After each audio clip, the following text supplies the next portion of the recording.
আমার প্রিয় ভাইরা, এখানে আমরা কোরআন হাদিস থেকে কথা শুনবো, বলবো। আমরা আজকে কথা শুনবো কোরআনুল কারীমের এমন একটা আয়াত থেকে, যে আয়াতটা আল্লাহ সুবহানাহু ওয়া তাআলা আমাদের এমন একটা উপহার দিয়েছেন, যে আয়াতটাকে যদি কেউ ফলো করতে পারে আল্লাহ সুবহানাহু ওয়া তাআলা তাকে জান্নাতের ব্যবস্থা করে দিবে। বলি আল্লাহু আকবার। জান্নাত দেওয়ার মালিক কে? আল্লাহ। জাহান্নাম দেওয়ার মালিক কে? আল্লাহ।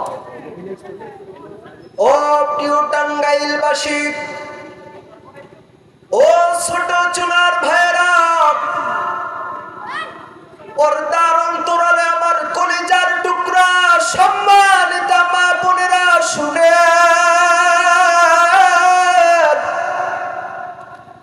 রব্বি কারীম ডাক দিয়ে বলে, হে নবী আপনি জানায়া দেন পৃথিবীর উম্মতেরা, পৃথিবীর বান্দারা যদি আমি রবের ভালোবাসা পাইতে চাই, রাসূল আপনি জানিয়ে দেন তারা যেন আপনি নবী আপনার অনুসরণ করে। কার অনুসরণ? আল্লাহর নবীর অনুসরণ। এ মুসলমান রে, আল্লাহর গোলামেরা শুনে, এই পৃথিবীর জমিনে আমরা জেনে এসেছি খাওয়ার পরে রাসূলের সুন্নাত মিষ্টি খাওয়া। ও আল্লাহর গোলামেরা শুনে রেখে দাও, এই পৃথিবীর জমিনে ইসলাম কায়েম করতে যে দাঁত ভেঙে ফেলা, মাথা ফাটিয়ে দেওয়া, এটাও রাসূলের সুন্নাত। কি আপনারা ঠিক না ঠিক কিছু কন্যা দেই? আপনারা বুঝেন নাই? বুঝি না?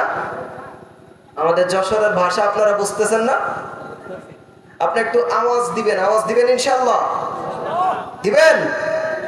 কই দেখি কারা কারা জবানের ভিতরে জোর আছে, একটু তাকবীর দেন। লিল্লাহি তাকবীর। আওয়াজ হয় নাই? টাঙ্গাইলের মুসলমান শুনে রেখে দাও, আজকের যেমন এই বাংলাদেশের জমিনে তাকিয়ে দেখো, এই বাংলাদেশের জমিনে জালেম শাসকের কাছ থেকে ছাত্র জনতা, সাধারণ পাবলিক যেভাবে নিজেদের সাধারণ একটা নিজেদের অধিকার আদায়ের জন্য তারা নিজের তাজা বুক পেতে দিয়ে, বুলেটের সামনে তাদের বুক পেতে দিয়ে সামান্য তাদের অধিকারের জন্য তারা জীবন দিতে পেরেছে। আল্লাহর গোলামেরা, আপনার আমার যদি ইসলামের জন্য, কোরআনের জন্য একটা মাত্র আমাদের হাতিয়ার আছে, আমাদের নাই অস্ত্র, নাই কোনো বন্দুক, নাই কোনো বুলেট, আমাদের একটা মাত্র অস্ত্র আছে, সেই অস্ত্রটার নাম তাকবীর। লিল্লাহি তাকবীর। আমাদের অন্য কোনো অস্ত্র আছে বাজান? তাকিয়ে দেখবেন রাসূল করিম সাল্লাল্লাহু আলাইহি ওয়াসাল্লাম তার সময়, আমার ভাইরা, আমার বন্ধুগণ, আসলে আমি অসুস্থ মানুষ, কয়েকদিন ধরে আসলে আমি ঠান্ডা, আমার বুঝতে পারছেন যারা আমার এর আগেও ভিডিওতে দেখছেন যে আমার কণ্ঠ কিন্তু এইরকম না। আরো আজকে সারাটা দিন যে কষ্ট করছি, ফজরের নামাজ পড়াই গাড়িতে উঠছি খাইয়া, আর রোডে ঘাটে একটা কলা রুটি খাই আসছি, এখন আইসা দুটো খাইলাম। তো আমার ভাইরা, আমরা কথা বলতেছিলাম কার আদর্শ নিয়া? কার আদর্শ? আমার ভাইরা, আমার বন্ধুগণ, রাসূলের আদর্শ যদি আমরা ফলো করতে পারি, আল্লাহ সুবহানাহু ওয়া তাআলা বলছেন যে হে আমার গোলামেরা, তোমরা যদি আমি আল্লাহর ভালোবাসা পেতে চাও, তাইলে কার আদর্শ ফলো করবা? রাসূলের আদর্শ। বলেন তো, আল্লাহর ভালোবাসা আমরা চাই কি চাই না? আল্লাহর ভালোবাসা চাই নাকি যুবক ভাইরা গার্লফ্রেন্ডের ভালোবাসা চাই? যুবক ভাইরা আছে এখানে? আহা, যুবকেরা, অনেক যুবক নিজের গার্লফ্রেন্ডের ভালোবাসার জন্য জীবনটাকে নষ্ট করে ফেলে, ঠিক কিনা বলেন? কিন্তু আল্লাহ বলছেন আমার ভালোবাসা যদি তোমরা পেতে চাও, তাইলে আমি আল্লাহ রাসূলের অনুসরণ করো। যদি কোনো ব্যক্তি, মুফাসসিরে কেরাম বলছেন, কোনো ব্যক্তি যদি আল্লাহ রাসূলের আদর্শ ফলো করার নিয়াত করে এখনো করে নাই, আল্লাহ রাব্বুল আলামিন তার পিছনের সমস্ত গুনাহ মাফ করে দিবে এবং তার জন্য উত্তম পুরস্কারের ব্যবস্থা রব্বুল আলামিন জান্নাত বানিয়ে রেখেছেন। আল্লাহু আকবার।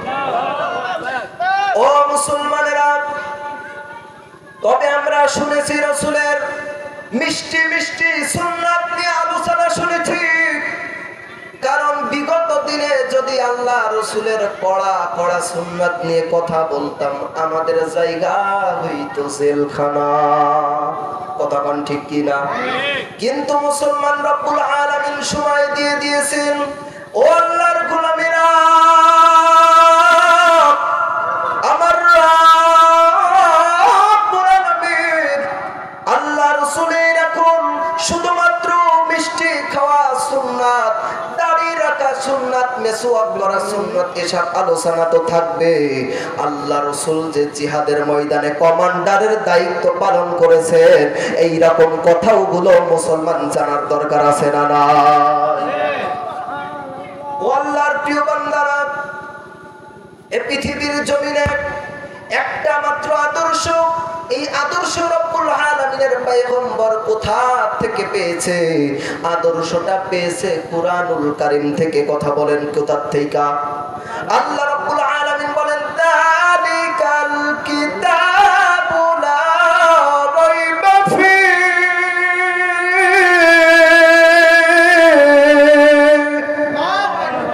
আল্লাহর গোলামেরা, কুরআনুল কারীমের ভিতরে কোনো সন্দেহ নাই। আর কুরআন থেকে হেদায়েত পাবে মুত্তাকিনেরা, হুদাল লিল মুত্তাকিন। আমার ভাইরা, আপনি পয়েন্টটা যদি আমার না বুঝেন, আপনি বলবেন হুজুর আপনি এলোমেলো কেন আলোচনা করতেছেন? আল্লাহর গোলামেরা, এজন্য আপনাকে পুরো পয়েন্টটা শুনতে হবে, পুরো বিষয়টা আপনারে বুঝতে হবে। আল্লাহ রাব্বুল আলামিন কুরআনুল কারীম যেহেতু কোনো ভুল নাই, আর এই কুরআনুল কারীমের ভিতরে আমার আপনার পয়গম্বরের চরিত্র সম্পর্কে গ্যারান্টি দিয়েছেন কে? আমার নবীর চরিত্র ফুলের মতো পবিত্র। মারহাবা কন। যদি থাকতো দুটি ডানা আর কিছুই মানতাম না, উড়িয়ে যেতাম আমি ওই সোনার মদিনা। ও আল্লাহর গোলামেরা, এজন্য আমি কোন বিষয়টা নিয়ে আলোচনা করব? আল্লাহ রাসূলের রাজনৈতিক বিষয়। কুরআনুল কারীম দিয়ে আল্লাহ রব্বুল আলামিন এই পৃথিবীটারে যেভাবে সাজিয়েছেন আমার নবীর মাধ্যম দিয়া, সেভাবে আজকে আপনাদের সামনে কিছু কথা উপস্থাপনা করতে চাচ্ছি। আল্লাহর প্রিয় বান্দারা, আল্লাহর পয়গম্বর মুহাম্মদুর রাসূলুল্লাহ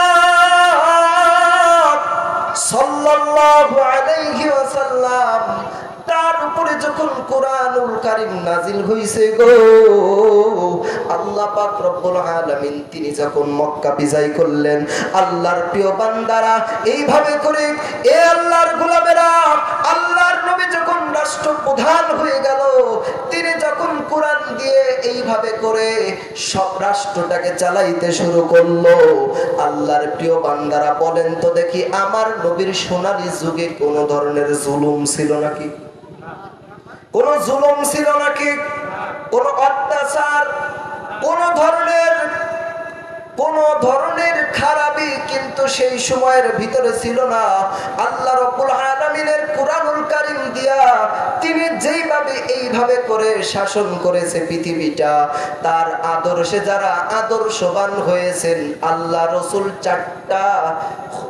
চারটা এইভাবে করে চারটা খলিফা ছিল ইসলামের। এই চারটা খলিফার নাম কি?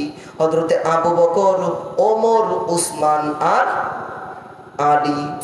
আল্লাহর প্রিয় বান্দারা, আল্লাহর পয়গম্বরের জীবন আদর্শ যারা ফলো করলেন, আমার আল্লাহ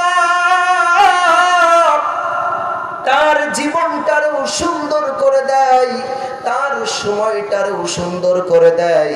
আমি আলোচনায় আসতেছি, তার আগে ছোট্ট একটা কথা বলতেছি।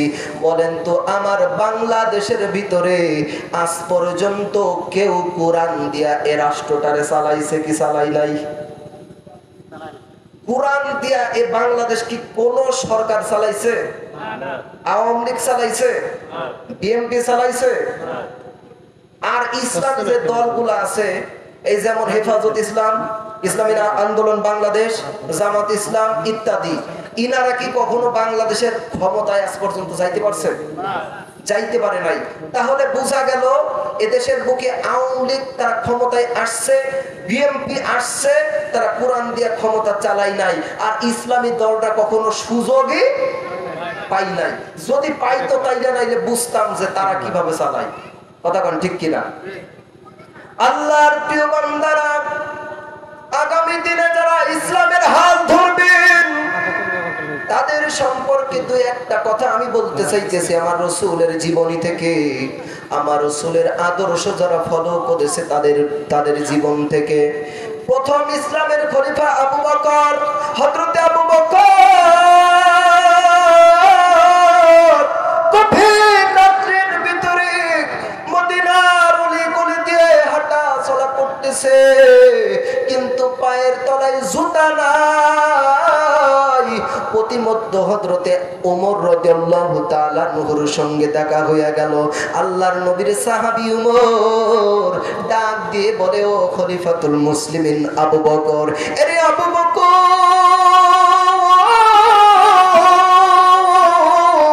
তুমি তো ইসলামের পরিপূর্ণ একজন খলিফা, কিন্তু এই মদিনার প্রত্যেকটা কোলাহল দিয়ে তুমি হাঁটা চলা করতেছো, কিন্তু তোমার পায়ের ভিতরে কেন জুতা নাই? আরে ওমর, আরে আবু বকর, আপনার পায়ের ভিতরে কেন জুতা নাই? আপনার কি টাকা নাই জুতা কেনার মতো? হযরতে আবু বকর ডাক দিয়ে বলে, ওমর রে, তুমি মনে করতেছো আমার টাকা নাই, জুতা কেনার বিষয়টা ওই রকম না। আমার টাকা আছে, জুতা আছে, এরপরে আমি জুতা পরি না, কারণ হলো আমার জুতার আওয়াজে যদি মদিনাবাসীর ঘুম ভেঙে যায়, আমি আবু বকর আল্লাহর সামনে মুখ দেখাতে পারবো না। এরা কার জীবন থেকে আদর্শ ফলো করছে? কার আদর্শ মানছে? আমার রাসূলের আদর্শ মানছে। আর বিগত দিনে যারা নেতা হইছে ভাই, এরা কার আদর্শ মানছে? এরা কার আদর্শ মানছে? এরা রাসূলের আদর্শ মানছে বাজান? কথা বলেন, মানছে? তাহলে আমরা স্পষ্ট ভাবে বলতে চাই, আমরা আওয়ামী লীগকে ক্ষমতায় দেখেছি, বিএনপি কে ক্ষমতায় দেখেছি, কিন্তু কোন ইসলামী দলকে ক্ষমতায় দেখি নাই। সব দল দেখা হয়ে গেছে, কেউ কোরআনটায় জমিনে কায়েম করতে পারে নাই।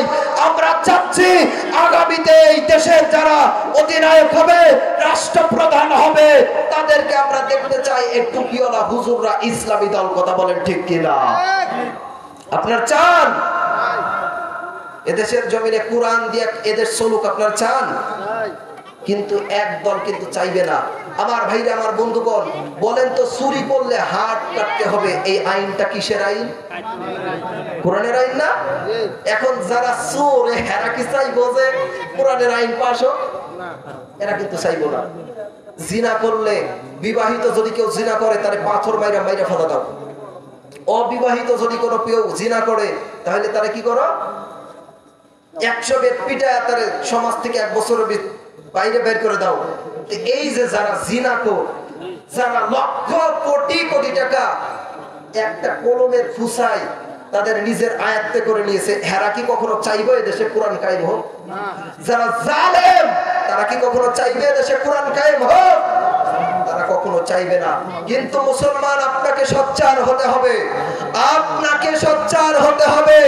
এদেশের জমিনে আমার আপনার জীবন থাক বা যাক, আল্লাহ রাসূলের সাহাবীদের দিকে তাকিয়ে দেখে, তারা নিজের জীবন নষ্ট করে দিয়েছে, তারা রক্ত দিয়েছে এদেশের পৃথিবীর জমিনে ইসলাম কায়েমের জন্য। ও টাঙ্গাইলের মুসলমান, আবারও যদি কোরআন কায়েমের জন্য আপনার আমার জীবন চলে যায়, কারা কারা রাজি আছো? দুই হাত তুলে আল্লাহকে দেখিয়ে দাও।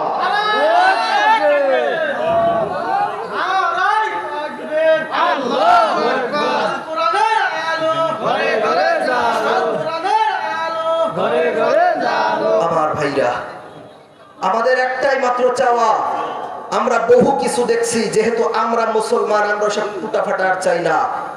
আল্লাহর কাছে জবাব দেওয়া লাগবে। আল্লাহর প্রিয় বান্দারা, আল্লাহর নবীর সাহাবীরা আল্লাহর সামনে যখন তাদের কল্লাটা ছোটানো, রক্ত রঞ্জিত চেহারা, হাত নাই পাও নাই রে, এইভাবে খণ্ড বিখণ্ড চেহারা নিয়ে রব্বে কারিমের সামনে দাঁড়াবে, আমার মালিককে বলবে, মালিক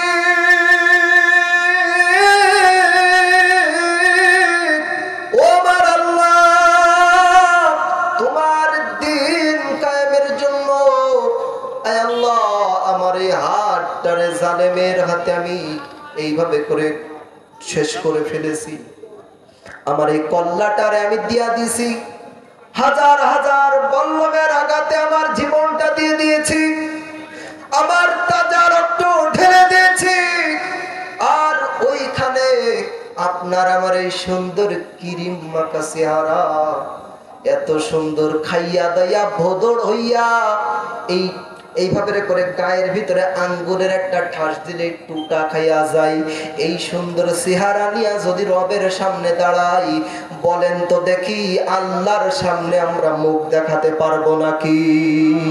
সময় তো চলে যাবে ও আল্লাহর গোলাম, সময় আর ফিরে আসবে না। শুধুমাত্র একটা বিষয়, আপনাকে যেহেতু মরতেই হবে, মরণটা যেহেতু হয়েই যাবে, কুরআন কায়েমের জন্য যদি হয়, টাঙ্গাইলের মুসলমান আপনার কোনো সমস্যা আছে নাকি? সমস্যা আছে? মরতেই হবে যখন, শহীদ মরণ দিও আমাকে, মারহাবা কন। মরতেই হবে যখন, শহীদ মরণ দিও আমাকে। আল্লাহর গোলামেরা, আপনার আমার ভাই পাওয়ার দরকার নাই, চিন্তা করার দরকার নাই। আল্লাহর নবীর যেখানে দান দান শহীদ হয়েছে, সামান্য আপনি আমি তো মাত্র উম্মত, আপনি আমি কি? হায়রে মায়ার নবী,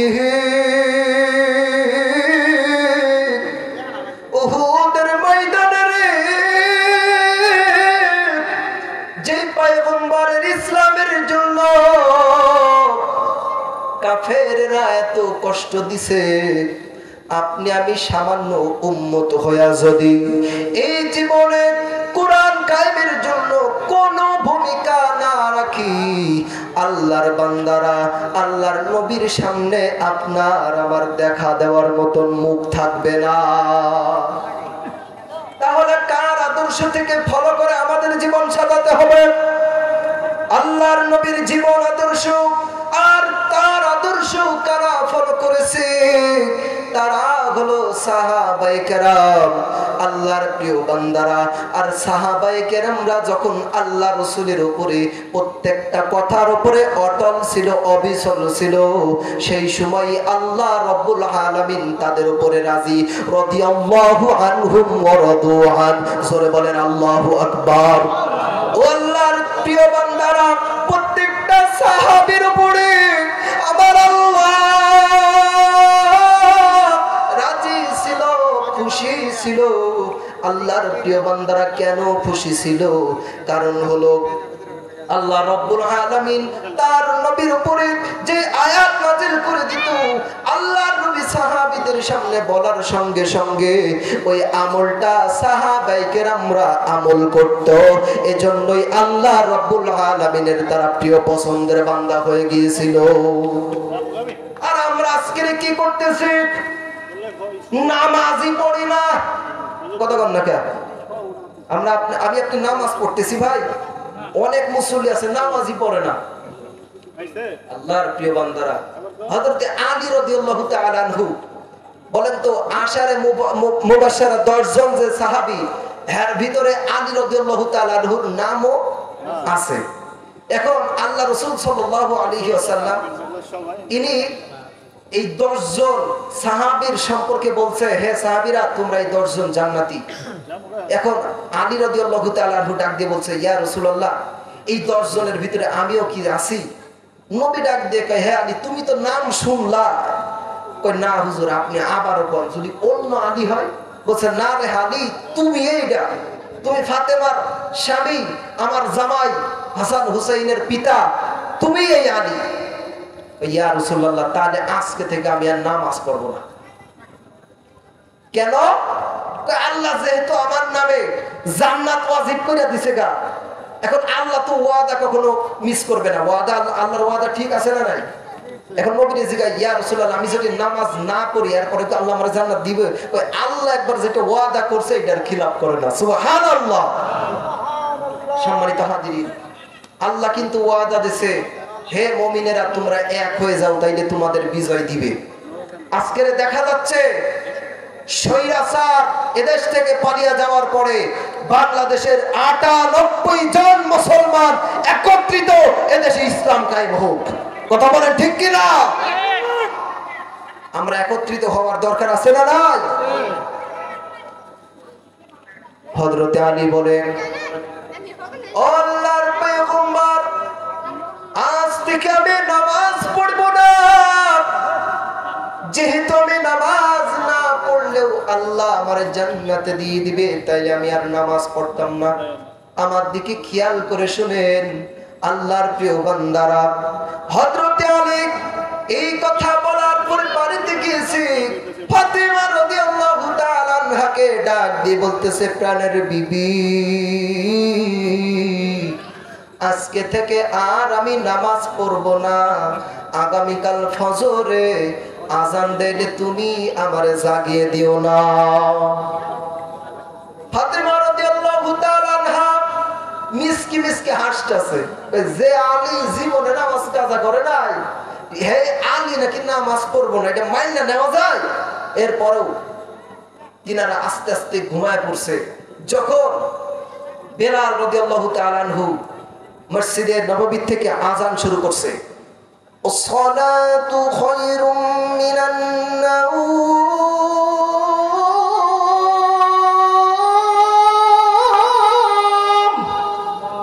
আজান যখন কানে গেছে, আলী রাদিয়াল্লাহু তাআলা ধরফর করে উঠে গেছে।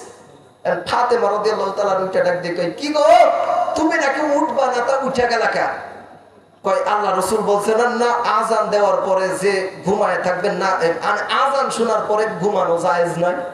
আচ্ছা, যে নামাজ পড়বে না তার কাছে জায়েজ না জায়েজের কোনো প্রশ্ন আছে? কথা কন নাকি আছে? এখন আলী রাদিয়াল্লাহু তাআলা বলছেন না, তারপরেও সমস্যা নাই, আজকে তো প্রথম এই জন্য উচ্চা করছি। কিছুক্ষণ বৈশা থাকা ডাক দিয়ে কয়, ফাতেমা আমি একটু উজু করে আসি। কয়, তুমি নামাজ পড়বা না, কি এর উজু করো? নামাজ নাই পড়বো না, তো উজু করতে কি নিষেধ আছে? এখন হ্যাঁ, উজু কইরা চাদরটা নিয়ে মসজিদে যায় বারান্দার ভিতরে সুন্নতে দাঁড়ায় গেছে। আল্লাহু আকবার কোন। পাশ থেকে একজন সাহাবী ডাক দিয়ে কয়, এরে আলী,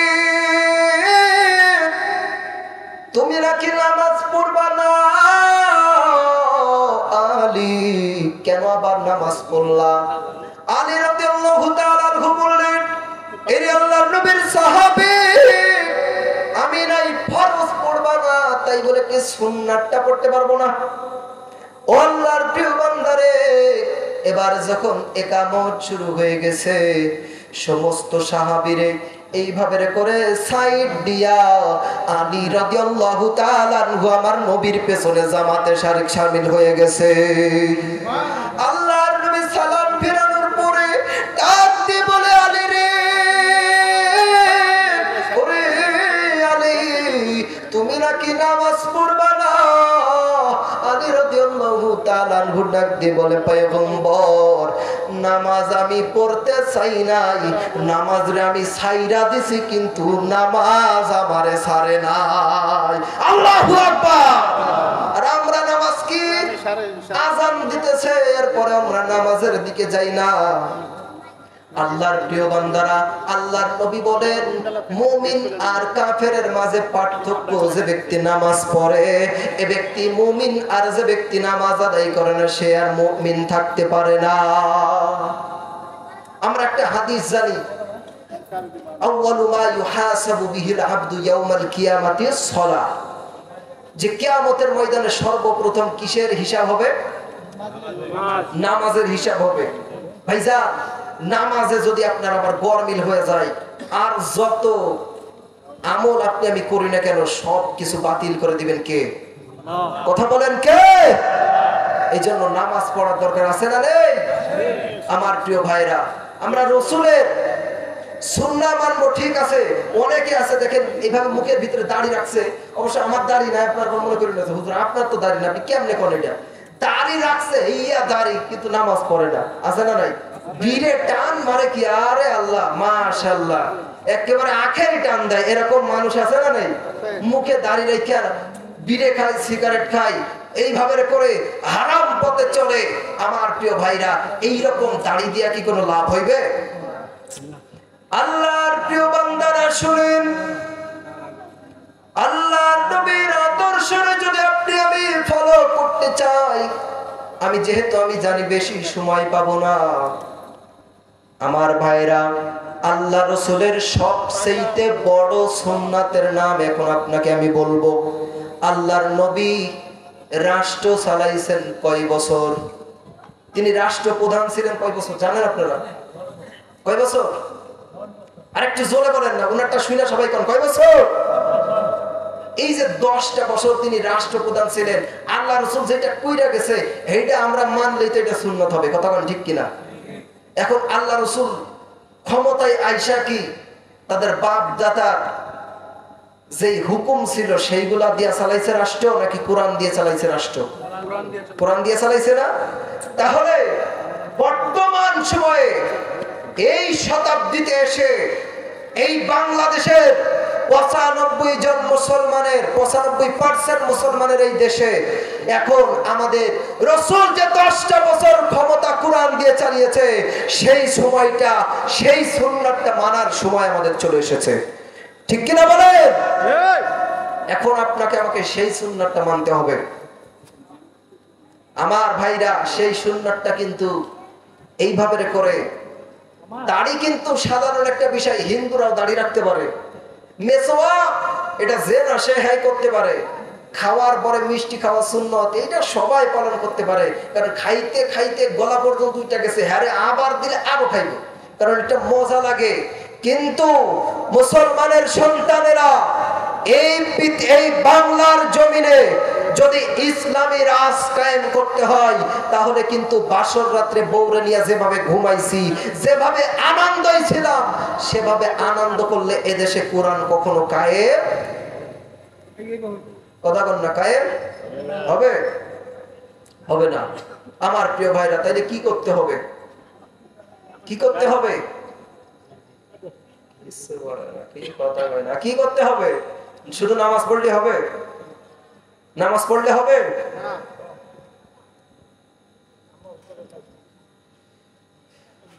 জিকির করে সুবহানাল্লাহ, আলহামদুলিল্লাহ, লা ইলাহা ইল্লাল্লাহ, সুবহানাল্লাহ, লা ইলাহা ইল্লাল্লাহ, লা ইলাহা ইল্লাল্লাহু মুহাম্মাদুর রাসূলুল্লাহ। আল্লাহর প্রিয় বান্দারা, এই বাংলাদেশের জমিনে যদি আপনি আমি কখনো কোরআন কায়েম করতে চাই, যেভাবে আমি আপনি এভাবে করে চলতেছি, এভাবে চললে কিন্তু এদেশের বুকে কোরআন কায়েম হবে না।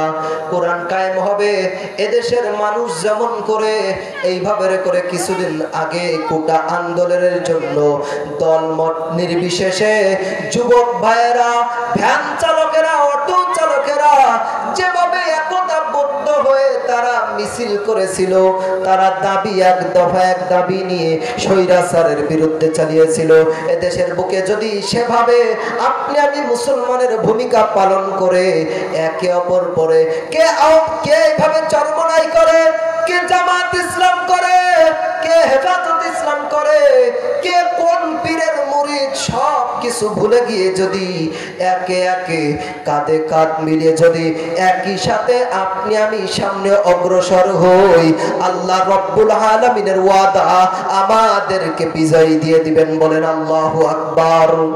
আল্লাহর প্রিয় বান্দারা, এবার শেষ মেসেজটা আপনার সম্পর্কে বলতে চাচ্ছি। এদেশের বুকে যারা এইভাবে করে যারা দায়িত্ববান হবে, তারা দায়িত্ববান শিখবে আমার রাসূলের সাল্লাল্লাহু আলাইহি সাল্লামের উম্মতের চরিত্র থেকে। আমার প্রিয় ভাইরা, আমার প্রিয় বান্দারা, আমি বলেছিলাম ওমর রাদিয়াল্লাহু তাআলা আনহুর ছোট্ট একটা ঘটনা, এবার হযরত আবু বকরের ছোট্ট একটা ঘটনা বলেছিলাম, এবার ওমর রাদিয়াল্লাহু তাআলা আনহুর একটা ঘটনা আপনার সামনে বর্ণনা করতে চাচ্ছি। আমার প্রিয় ভাইরা, তিনি যখন খলিফাতুল মুসলিমিন হয়েছিলেন, তার বাবা তার সন্তান তার স্ত্রীর কাছে গিয়ে ডাক দিয়ে কই, মা গো, ও আমার প্রিয় মা, আজকে আমার বাবা এইভাবে করে অর্ধ জাহানের খলিফা, কিন্তু আগামী কয়েকদিন পরে যে ঈদ আসতেছে, আমার একটা নতুন জামা নাই।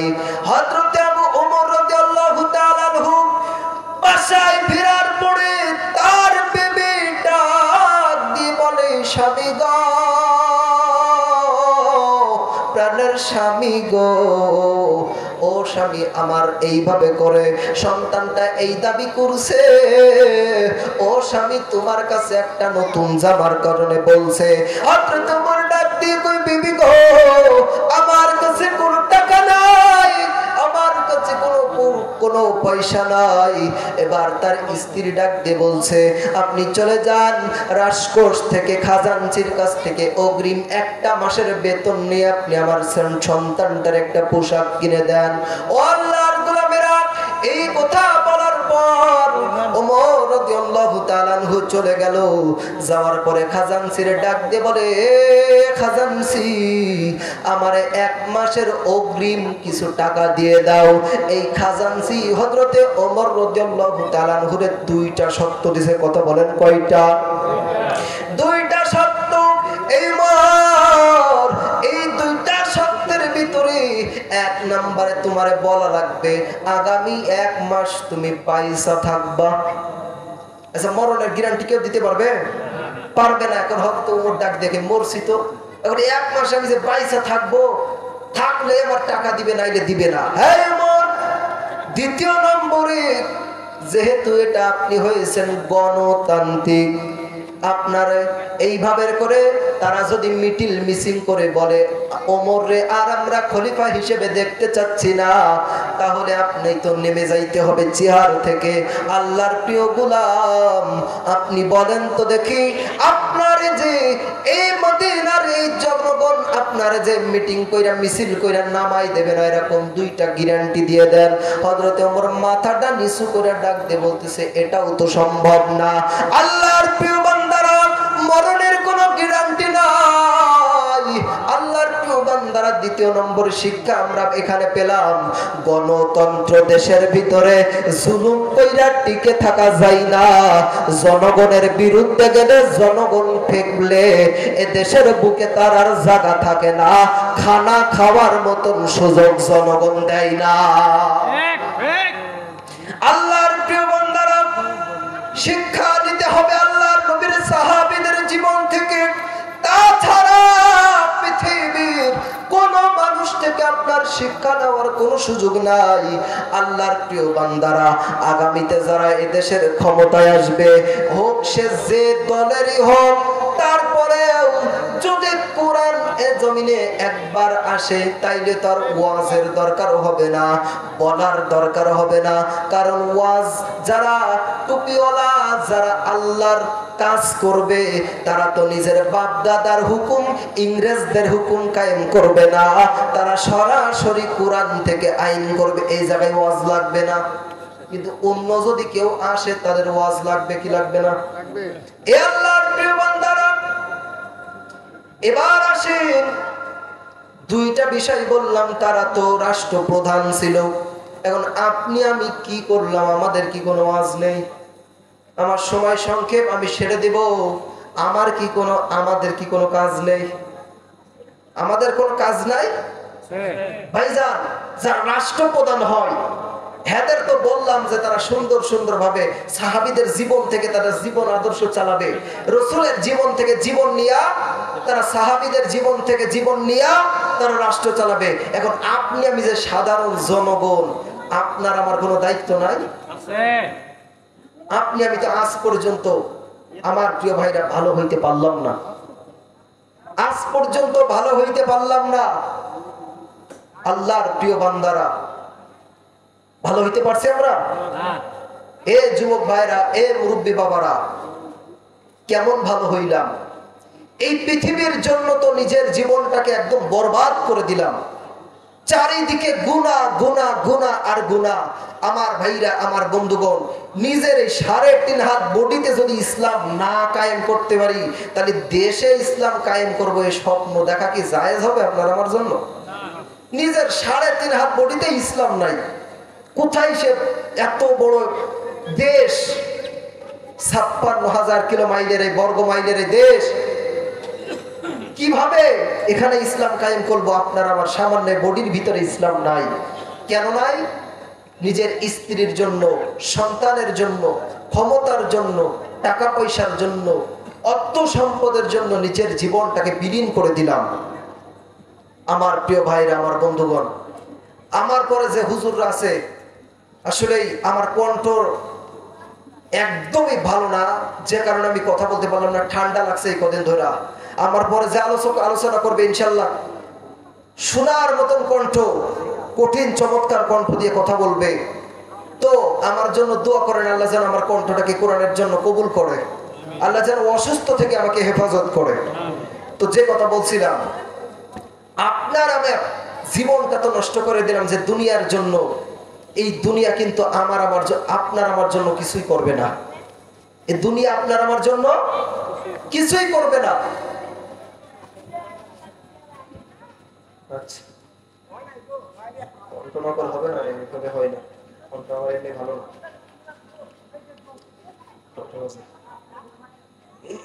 সম্মানিত হাজিরিন, এখন কমিটির থেকে বলছে যে আসলে হেরাও বুঝতে পারছেন, আপনারাও বুঝতে পারছেন যে একটা বক্তা তার সবচেয়ে বড় গুণ হলো কণ্ঠ। কথা কোন ঠিক কিনা? কণ্ঠ যদি না পারে ভাই, হাজারো ভালো কথা বললে ভালো লাগে? আমার প্রিয় ভাইরা, আমার বন্ধুগণ, তো এখন আমার অবস্থাও খুবই খারাপ, আমি শারীরিকভাবে অনেক অসুস্থ। এরপরও আজকে 14 ঘন্টা জার্নিং করছি, 14 ঘন্টা, 1-2 ঘন্টা না, 14 ঘন্টা জার্নিং করে এখানে আসছি, অনেক কষ্ট হয়েছে। তো যেই কথা বলছিলাম, আপনার আমার জন্য পৃথিবী থেমে থাকে না। তাকিয়ে দেখো মুসলমান, রাস্তার ভিতরে যখন অ্যাক্সিডেন্ট হয়, হওয়ার পরে তোমার আমার লাশটা পড়ে থাকে, ছটফট করতেছো, পাশ দিয়া অন্য গাড়ি চলে যাইতেছে, তোমার জন্য পৃথিবী থেমে আছে? গাড়ি থেমে আছে? নো। আরে তুমি তো আমি সামান্য একজন মানুষ, যার হুকুম ছাড়া, যার সুপারিশ ছাড়া একটা মানুষ জান্নাতে যেতে পারবে না। যে আপনি আমি ছিলাম পথ ভোলা, সেই আপনাকে আমাকে যিনি পথ দেখালেন, আলোর পথ দেখালেন, মুক্তির পথ দেখালেন, সেই আপনি আমার প্রিয় পয়গম্বর, তিনিও যখন পৃথিবীর থেকে বিদায় হয়ে গেল, এ চাঁদ উঠতে বন্ধ করেনি, এ সূর্য থেমে থাকেনি, এ পৃথিবীর বায়ু থেমে থাকেনি, প্রত্যেকটা বিষয় চলতে থেকেছে। আমার প্রিয় ভাইরা, এদেশের একজন বৃহত্তম মুফাসসির আল্লামা হযরত মাওলানা, কি নাম? মরহুম হযরত মাওলানা দেলওয়ার হোসেন সাইদি, তিনি বাংলাদেশ বিখ্যাত একজন বক্তা ছিল না? তিনি যখন বিদায় হয়ে গেল, তার জন্য এদেশের মাটিতে কয়দিন এদেশের অফিস আদালত, গাড়ি ঘোড়া, খাওয়া দাওয়া বন্ধ ছিল। কয়দিন ছিল? একদিনও ছিল না। তার মানে আপনি আমি সামান্য মানুষ, আপনার আমার জন্য এই পৃথিবী থেমে থাকবে না। এই সামান্য সময়ের ভিতরে আল্লাহর গোলামেরা, আপনার স্ত্রী আপনার আপন না, আপনার ভাই আপন নো। আল্লাহ বলছেন কিয়ামতের ময়দানে হেরা আপনার কাজে লাগবে না, আপনার বিবি কাজে লাগবে না। ইয়াউমা ইয়াফিরুল মারউ মিন আখিহি ওয়া উম্মিহি ওয়া আবিহি ওয়া সাহিবাতিহি ওয়া বানি লিকুল্লি ইমরিইন মিনহুম ইয়াউমা ইযিন শা'নু ইউগনি। তোমার দলের ওই আমির নেতা এও পর্যন্ত তোমার কাজে লাগবে না। কার জন্য জীবন নষ্ট করতেছো? কার জন্য গুনাহ করতেছো? ওই হারাম কামাইনাওয়ালা যুবক ভাইরা, এই বাড়ির গার্জেনেরা, কোন স্ত্রীর জন্য গুনাহ করতেছো? সাক্ষীরার একটা ঘটনা আপনাকে বলছি। স্বামী হুন্ডাই করে তার স্ত্রীকে অনেক সুন্দর করে সাজিয়ে নিয়ে রওনা দিয়েছে, প্রতিমধ্য র্যাব গাড়ি তারে থামাইছে, এই পেছনে মহিলা কে? কয় আমার স্ত্রী। তো এইরকম মশারের মতন পোশাক পরায় কয়ে নিয়ে যাস। যুবক ডাক দিয়ে বলছে, স্যার আমার স্ত্রীকে এত মানা করছি কিন্তু এর পরেও সে সাজুগুজু করছে। মেয়েটা তার স্ত্রী কেঁদে ফেলছে, ফেলে বল, স্যার আমি সত্যি কথা বলছি, আমার স্বামী আমাকে শাস্তে বলছে, এই স্বামী আমার শাস্তে বলছে। তার মানে আপনার স্ত্রী বিপদে পড়লে আপনাকে বিপদে ফেলে সে পাস হয়ে বাঁচতে চায়, ঠিক কিনা? কেউ নাই পৃথিবীতে, কেউ আপন না। কবি কত সুন্দর করে বলছেন, সুন্দরী পৃথিবীতে কেউ তো আপন নাই তোমার, কেউ তো আপন নয় তোমারি, কেউ তো আপন নয়, কেউ তো আপন নয় তোমারি, কেউ তো আপন নয়। আল্লাহর প্রিয় বান্দা, এ যুবক, কেউ কারোর আপন হবে না। ভাইজান, হেদায়েত যদি আল্লাহ দেয়, সামান্য একটা টুটাফাটা মৌলবীর কণ্ঠেও দেয়, আর হেদায়েত যদি না দেয়, আল্লাহ রসুল এসে বয়ান করলেও হেদায়েত হবে না। আবু জেহেলকে আমার নবী কোন বলা বলছে, কোন দাওয়াত দিছে? এরপরে এই জালেম, এই আবু জেহেল আমার রসুলকে কত অত্যাচার করছে, কত নির্যাতন দিছে। দেখেন হামজা রাদিয়াল্লাহু তাআলা আনহু, তিনিও কিন্তু রসুলের একজন চাচা ছিল। তো আবু জেহেল আমার রসুলকে মারছে, এইটা দেখা হামজা রাদিয়াল্লাহু তাআলা আনহু তখনও মুসলমান হয় নাই। তিনি আবু জেহেলকে উত্তম মাধ্যম দিয়ে আয়েশা ডাক দিয়ে কয়, হে মুহাম্মদ সাল্লাল্লাহু আলাইহি ওয়াসাল্লাম, আমি আবু জেহেলকে মাইরা আসছি। তখন আমার নবী ডাক দিয়ে কয়, চাচা আপনি আবু জেহেলকে মাইরা আমি মুহাম্মদ রে যেই খুশি না করতে পারছেন, আপনি যদি আমি মুহাম্মাদের হাতে হাত রেখে কালেমা পড়তে পারেন, আমি মুহাম্মদ সাল্লাল্লাহু আলাইহি সাল্লাম তার চাইতে বেশি খুশি হয়ে যাব। তো দেখেন, হেদায়েত যদি আল্লাহ দেয় তাকে কিভাবে দিবে কেউ বলতে পারে না। আর হেদায়েত যদি কাউকে না দেয়, তারে কুরআন গুলে খাওয়ালেও হেদায়েত হবে।